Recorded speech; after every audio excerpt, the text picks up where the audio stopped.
Kasama Ryan, may bala ka pa mag-DIY pero di alam ang proseso ng pagpipintura? Ano nga ba?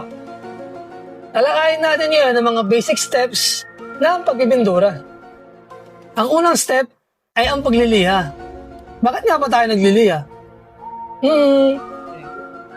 Bakit nga ba tayo nagliliha? Bakit nga ba tayo nagliliha?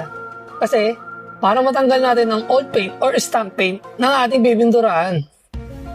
Ito ang karaniwang ginagamit na grit ng liha sa pagpipintura. 150 grit in wet sanding at 400 grit naman for smoothing. After natin magliha, dito na tayo mag-a-apply ng primer.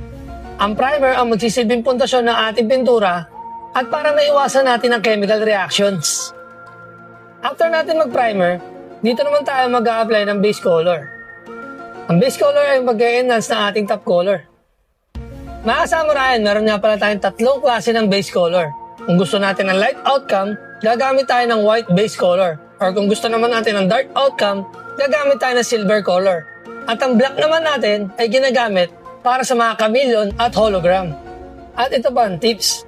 Kung ang napili natin top color ay dark, tulad ng black or dark brown, pwede hindi na tayo gumamit ng base color. After kay base color, dito naman tayo kay top color.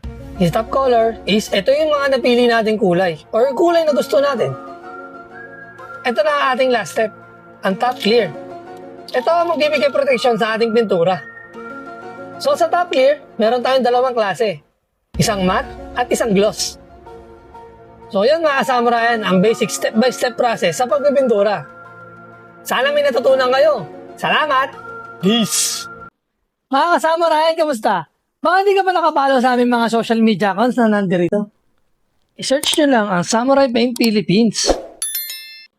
Para updated kayo sa aming mga i-upload na video tutorials at mga schedule ng roadshow kung saan nagkakanta kami ng pre-DIY training. Kaya follow na mga kasama Follow us for more tutorial videos. Samurai Paint. Swabe yung buga, hinahanap mo na kulay makukuha talaga. Samurai Paint.